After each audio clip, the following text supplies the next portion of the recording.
With the news about SASSA and Postbank, are you thinking about switching where your grant gets paid? Maybe you're considering moving to a different bank for peace of mind. But if you do, how do you make sure the change happens smoothly and you don't miss a single payment? Welcome to Aplizansi. In this video, we're breaking down the exact official steps to change your SASSA payment method. And for all of you who find these guides helpful for navigating government services, please hit that subscribe button and tap the bell so you don't miss our clear step-by-step explanations. Now let's be clear. The Department of Social Development and SASSA have assured the nation that all 19 million beneficiaries will continue to receive payments as normal. The expiry of that agreement does not stop your grant, but it has made a lot of people think, maybe now is the time to move to a bank I trust. So if that's you, this video is your essential guide. Let's get into it. So why are we talking about this now? The recent news has prompted many beneficiaries to consider their options.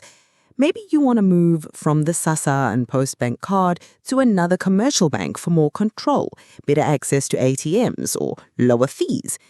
Whatever your reason, whether it's because of the news or just a personal choice, the process is the same.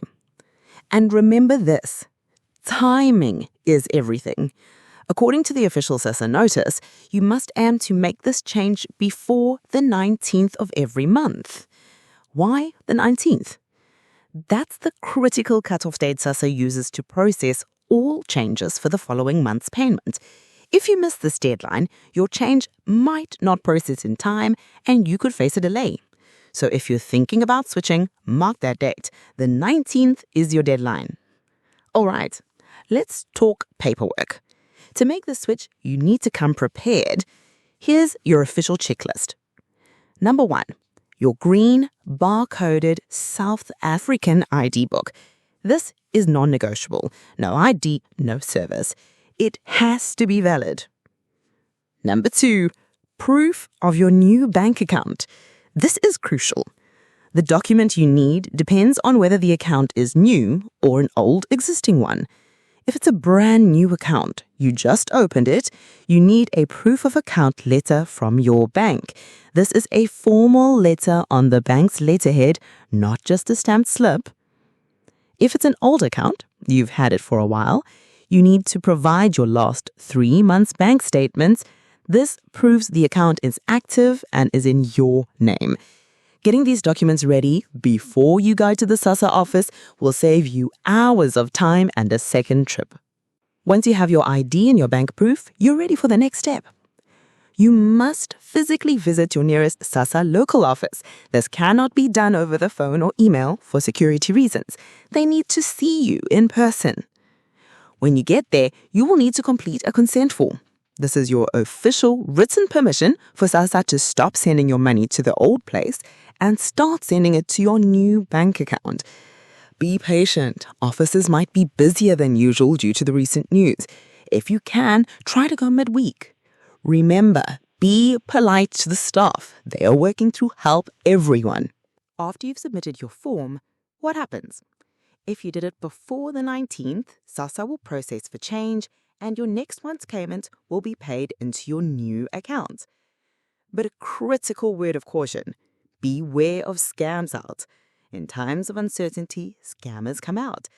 Remember, never pay anyone to help you change your payment method. The service is free. Never give your SASSA card PIN or banking details to someone calling you. SASSA will never ask for your details via SMS. Only use the official contact details we have on the screen right now. And there you have it, your complete guide to changing your SASSA payment method, especially important given the current climate. With your documents ready, go now to your local SASSA office before the 19th. Fill out the form and your payment details should successfully be changed. Most importantly, remember the official message. Grant recipients will not be affected. You will be paid. This process is just for those who want to take control and make a switch. If this clear guide helped relieve some stress, please give the video a thumbs up. It really helps us out. And if you haven't yet, subscribe to the channel for more straightforward, fact-based guides that help you navigate life in South Africa. Have questions or want to share your experience? Drop a comment below. This is your channel for making things clear. Till next time, bye.